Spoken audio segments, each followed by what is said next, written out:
What's going on, Wolfpack Nation? Thank you so much for tuning back in here for part two here of our NC State baseball preview here, obviously with Sam Highfill and Chris Villaman from NC State baseball, two of NC State stud pitchers here. But if you haven't checked out part one already, make sure to go and check it out. As again, we talked about obviously NC State in Omaha. We talked a little bit about Sam and Chris's time with Team USA, as well as kind of what they've been doing here during the off season. So make sure to go check that out. But jumping right back in here, so before we kind of start previewing a little bit more of the 2022 in-state baseball team. Got to talk about first of all the Doak upgrades, which were unveiled, a couple weeks ago, and so Chris, I'll hand off to you first. So what was your first reaction, and when did you guys find out about the upgrades? Was it that much earlier than when the fans found out? We found out in our ceremony, our ring ceremonies, when we found out about the upgrades and what Nice. would be the future for the Doug Field, and Hmm. it was just cool. I wish it would have happened earlier so we could be able to play on it, but Yeah. I'm sure Avon's gonna be happy about it. Avon, I was really just happy for Avon, really, just because he's been wanting this field for a very long time. Hmm. For him to be able to finally do it, it's really cool for him to experience it. Absolutely. Yeah, and to add to that, I think even if it doesn't help, even if it doesn't help us while we're here, it's definitely going to help the program recruiting wise, and then development wise as well. Hmm. For our coaching staff to recruit and develop the way they do with the facilities that we have right now is really impressive. And so the fact that NC State is a top program in the country year in and year out speaks to how good this coaching staff is. And Hmm. it can only get better, with these Absolutely. upgrades. They're pretty It'll awesome. be pretty appealing to Yeah. be local, and if and when the minor league season and off season is a pretty good spot to work out. Oh yeah, Yeah, no doubt, I'm definitely coming back to Yeah, work out for yeah. sure. They love Yeah. letting people back to work out, so I'll be here. Yeah. Yeah. Well, and I mean, it was good to see, obviously, that they obviously prioritize more of obviously appeasing the players, as it should be. Obviously the fan stuff, it'll take care of itself. I mean, then if we have a top 10, top five team in the country, I mean, we're going to sell out, period, no matter how much shade or concessions or grills right by the first baseline we have, so that's what counts. But and I want to ask you guys about this too. So what was y'all's viewpoint on having the grills down the first baseline? I mean, first when I stood that, I saw that, I was like, this seems a little dangerous, to have these grills, with a that can have a baseball just flying down first baseline and knock one of them out. But I don't know, that was the Uh, one thing that really stood out to me the most. yeah, those are. I don't know for sure, but I have a good feeling that those are kind of the ideas taken from Louisiana Tech, where we Okay, played our regionals. They had really, grills set up all the way down the first base line, and I could be really, wrong. They could have just came up with it on their own, but I have a feeling that that's where that came from. huh? I feel like Avon did that because I feel like he would use them during the game or before the game. So I I do feel like like it, like I feel like it was his. Hey, playing a baseball game with the smell of all that food being grilled. I don't. I mean, it's it'll fun. have a real stadium, yeah. real minor league, major league feel. Yeah, that's what it feels like. Yeah, it feels like one of those major league games. Yeah. Well, and obviously too, I think that one of the biggest things too, besides the player side, really was the update to the scoreboard as well. I think that was one thing that definitely, I think everybody, every state fan, player, you name it, definitely said, yeah, that was overdue for sure. So definitely look forward to that. But also too, in the plans, are there any talks about a new home run song as well, or are you sticking with Oh, it? that's a I good don't know about question. You Yeah. don't like that one, John? You don't like that one? I do. No, I do. I just we've had it for a while, so I just feel like most teams, especially by that time, they usually like try and bring in new ones. But no, I'm a fan of it for sure. Hey, go on, baby, go on. So Yeah, I mean, it's. I guess it's a good thing if it gets old, right? Yeah, sure. Oh, very good point. Very good point. Can't argue with that. So anyway, so jumping into now talking about the team this year, obviously, I wouldn't say a much different team, but definitely, a lot of faces that state fans grew to love last year, like the Terrell Tatum, the Johnny Butler, the Evan Justice, even hey, Dalton Feeney. Hey, he's a name that all of state fans grew to love there. Losing those guys overall. So, but I mean, just like you said, with the Duke game, I think all state fans' emotions went from like a curiosity to like a okay, like that's what's up, because I mean, definitely getting 14 runs on the board is pretty solid start for some of these new faces. So Chris, I'll ask you first. I guess kind of talking a little bit about the batting side because obviously I feel like from a state fan perspective has the most questions for sure. Is I mean, some of these guys like Josh and Josh Hood. Are there any batters specifically that stood out to you specifically? Oh yeah, Josh Hood, Gino, a bunch of guys did. I mean, I think a lot of players surprised a lot of us. So, and I Mm-hmm. feel like we're going to surprise. I feel like we're going to pick up where we were left off from last year. I just feel like because a lot of hitters didn't really strike out much. They're really good contact guys, and plus with Chris Hart and Bo, like we have the best hitting coach in the country. So I Yeah. feel like with them and our new hitters, I feel like we will do or pick up where we left off. I feel like it won't be an issue. Yeah, Anything? watch out for some of these freshmen. Um, Hitting and pitching wise, we got we got a number of guys that I think can make an impact in year one, and um, the future's bright for a lot of those guys. And the new transfers, Dom Palali, Gino Groover, Josh Hood, uh, hitting on the hitting side, they got good tools at the plate, and they're hard to get out, and we saw that all fall. So I'm excited to see Mhm. that play out this spring. Yep, absolutely. Rob? Yeah, just jumping into that. I mean, like you said, you had Johnny Butler, Austin Murr, Tatum, Torres, pretty much close to two, four, almost 800-900 at bats right there last year. But it sounds like you guys are pretty Yeah. confident and they're going to jump right in. And I know the pitching's there, obviously, with you two guys, and you have a few other guys that stepped up last year when they needed to. But um, who's a pitcher you think might be stepping into a big role this year that really didn't pitch that much last year? Um, Oh, King and I feel like Cooper King will be really good this year, and John and a lot, especially some new freshmen like Carson Kelly will be really good for us, and JD. I feel like those guys will fill in roles and transfers like Justin Lawson. I feel like we have a good like stronger group than last year, just like in Yep. depth wise. I Hmm. feel like we'll be able to use more guys and instead of really just like six from last year. Hmm. yeah, a Yeah. couple transfers and Logan Adams and Justin Lawson, and then he mentioned some freshmen too, Carson Kelly and Jacob Dennis. Um, I think you're going to see a lot. Last year you saw about 5 or 6 guys most of the year. I think you're going to see a lot more this year, and we're excited about that. And um, added depth is always a good thing. Yeah. Hmm.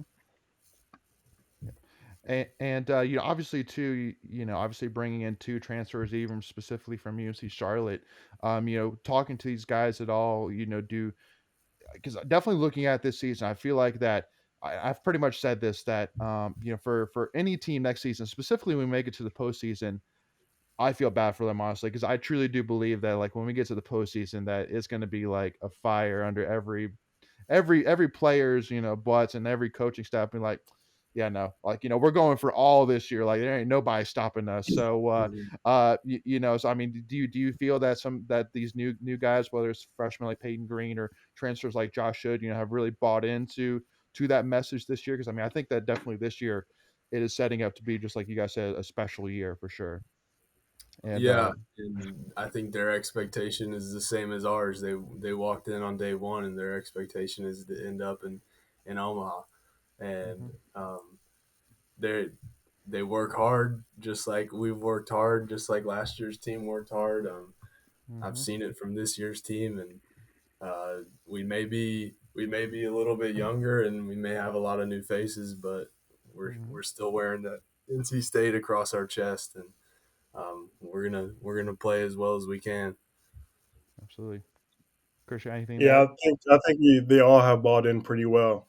I think they know like what we want to do. I mean, what every team wants to do, but we want to do specifically. So Hmm. And for us to have a whole bunch of new guys in the mesh really well as we have, I feel like we have something special going on here. Flatlands Jessup Insurance Group that has your whole world covered, with agents in 5 offices throughout eastern North Carolina to help you decide how much coverage you need.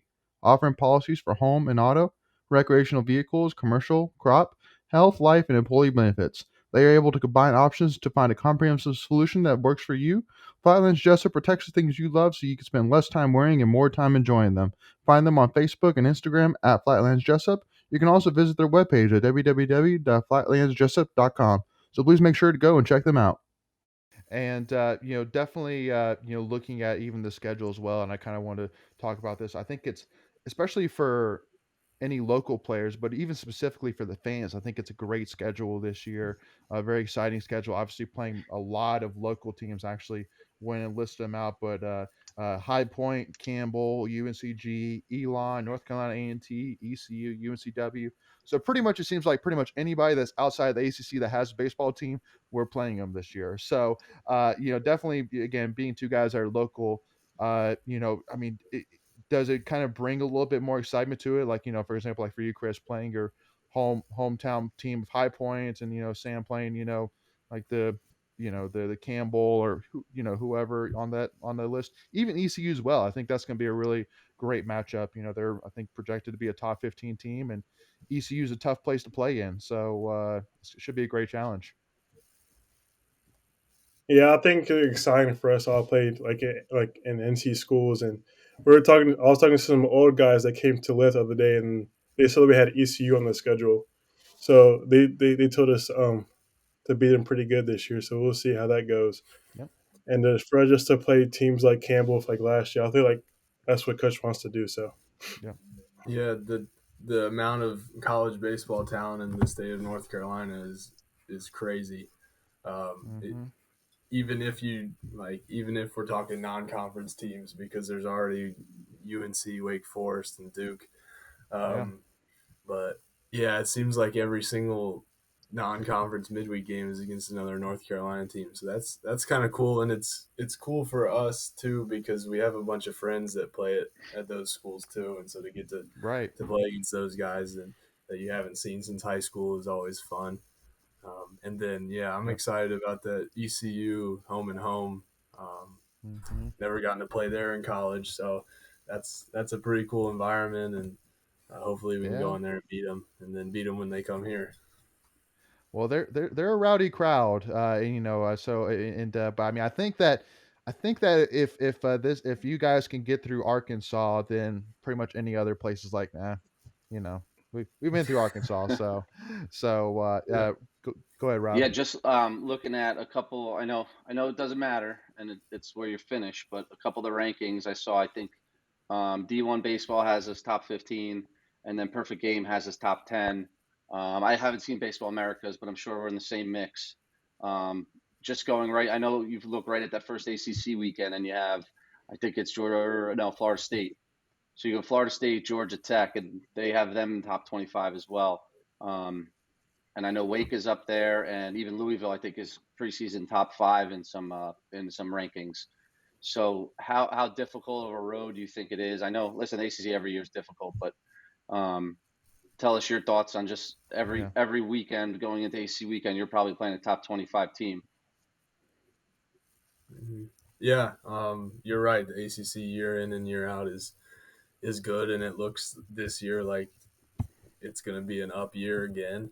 A lot of good baseball teams, and so we're going to have to find ways to win. And early on in the year last year, we didn't do that very much, and we sort of figured it out. So we're kind of hopeful with the last year we had one.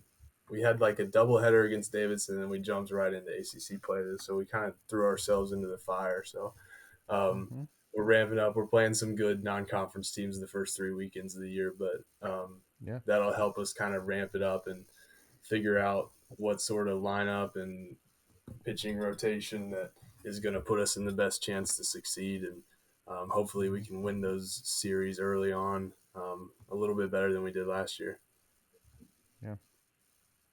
yeah, like what Sam just said, like us being into the fire from the first weekend didn't really help out so much last year in the beginning. So I feel like us having some non-conference games in the first 3 seasons with some good teams, I feel like that'll benefit us to play the good teams in the ACC, which there's not really like a off weekend with ACC.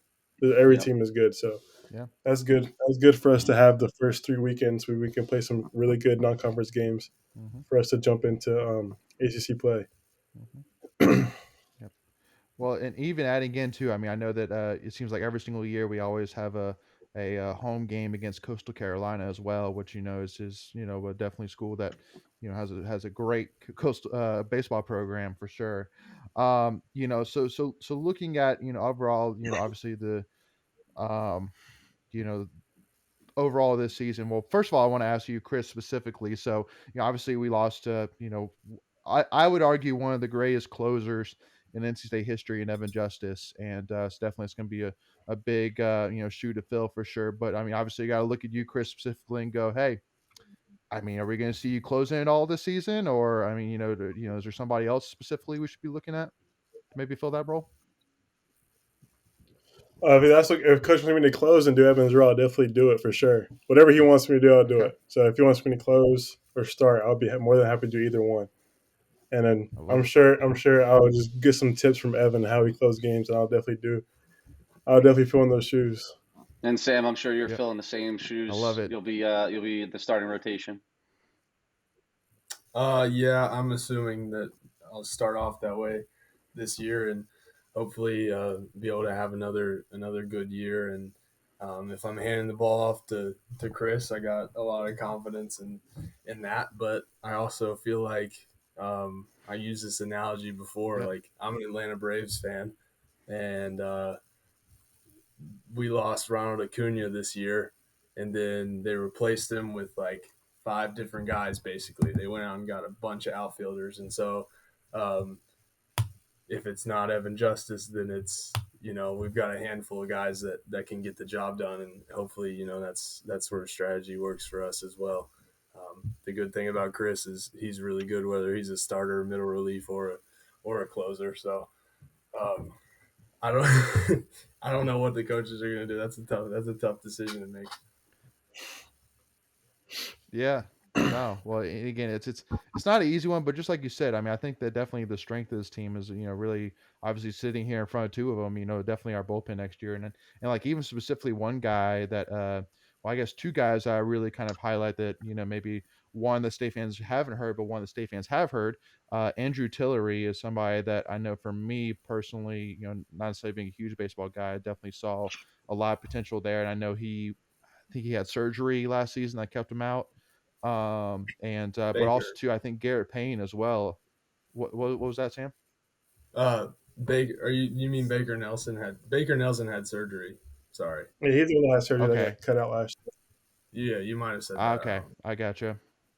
I got you. No, it's all good. No, but and then the other guy being obviously Garrett Payne. I think obviously getting thrown in the fire against Vanderbilt and pitching 5 innings, only giving up 3 runs. I mean, I think that was a pretty good tryout to Coach Avon to say, hey, I mean, maybe I should be in line up a little bit as well. So um, you know again, I think it should be a not it should be a fun predicament for Coach Avon this year to fill out the lineup each week. But hey, that's why they pay him the big bucks, right? So, Yeah, that's right. uh, so, uh, Rob, you got any? No, I think that's great. We appreciate you guys coming on. We're in the heat of the football playoffs. What do Yeah, you got for the Super Bowl? Who's your win? Who's going to win? Oh, Oh, since the Steelers lost last night to the Chiefs, and Steelers are my team, I think I'll have to go with the Lose Chiefs to to the win it all champ, this right? year. hmm Yeah, yeah.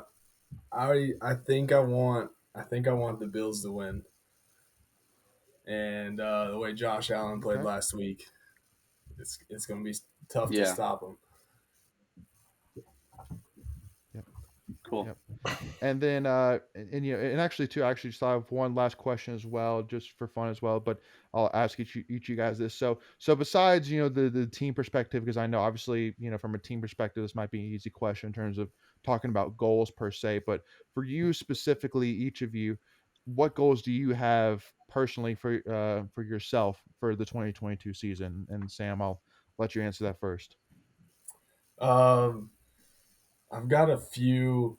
Um, Most of them like performance related. Obviously, the team goals come first. Like I'd rather have a bad season and we Sure. end up winning the College World Series than play well. And overall, we're not quite as good. But I'm trying to Yeah. consistently like hold velocity later in the games. I think um, that's goal number one for me. And so I've been trying to working in the weight room and on conditioning a little bit, trying to get stronger and get a little bit more endurance. So hopefully, Hmm. like last year, my longest outing was that Vanderbilt game, seven and a third. Hopefully, seven is somewhat of a regular number for me this year.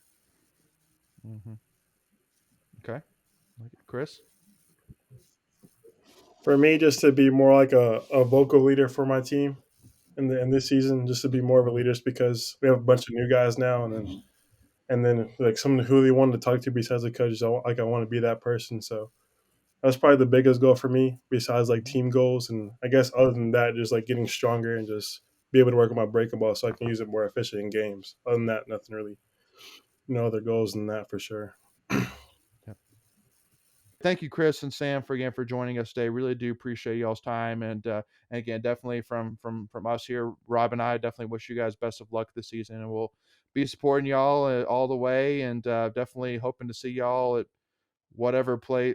I can't even keep up at this point what stadium the AC championship is this year, but definitely looking forward to seeing y'all wherever that is, and then again our first AC championship here, to get started with, and then we'll see y'all in Omaha whenever the time comes, right? Love it. Love it. All right, guys. Well, hey, thank you all so much again for tuning in. Make sure, again, if you haven't already, make sure you hit that subscribe button so that we don't miss out on any new NC State content. Give us a follow, Tuffy Talk Now on Twitter, Instagram, as well as if you wouldn't mind, give this video a like so that way more NC State fans can check out this awesome, awesome NC State baseball preview. But thank you all so much again for your time. And as always, go Pack, y'all.